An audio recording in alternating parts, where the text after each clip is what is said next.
The Vector Game and Art Convergence Festival is on right now in Toronto and running until February 23rd. And Inter-Access happens to be one of the 5 key locations that will be open all over the weekend. I'm going to head inside and check out some of the art and video games.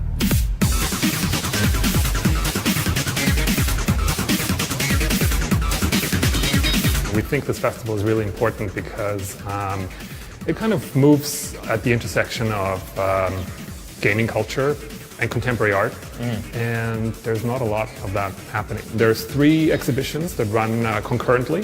There is 2 screenings, several workshops, 3 panel discussions, several performances, mostly of the musical sort. There's a Rob Ford game here at Vector. You got to tell me about it, and when can people start playing? Yeah, we're excited about that game. It's made by a local artist here in Toronto, Daniel Guevara.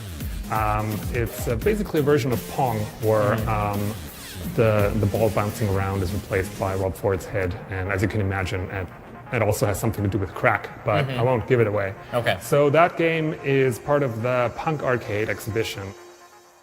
Bodies are blurring, flesh is circulating. The musical performance, it seems like it's taking place both in person and in Second Life. How does that work? That's the Avatar Orchestra Metaverse, a team of performers who meet in Second Life to rehearse and also to perform musical shows.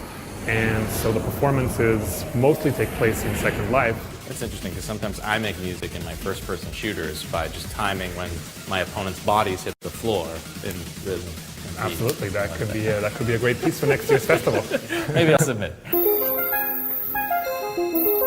One exhibition at Vector called Networks 2.0 features experimental game art like Door, a game that relies on chalk and a chalkboard to track the obstacles in play.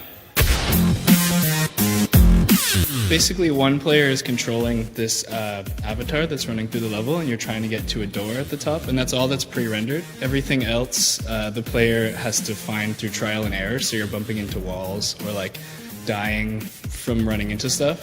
So the second player would draw that in on the chalkboard because it's being projected. Okay. And so you're sort of helping each other get through the level through finding where stuff is. When you think of games, typically you think, oh, it's coming out for the PlayStation, it's coming out for computer. How could you sell or give this game to anyone who doesn't have the technology to run it? It's coming out on the new Chalkboard 360. Oh, great, the Chalkboard 360. I've got one on pre-order.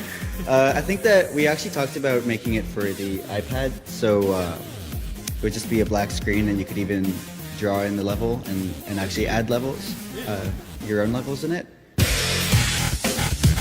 We got lots of great examples of game art right around us. Tell me about this one over your shoulder. That's a piece called YouTube Shooter by an American artist, Ken Shealy. The piece it's really a very simple idea. He created a heads-up display that looks very familiar from a lot of first-person shooter games. It's essentially an assault rifle at the bottom of the screen.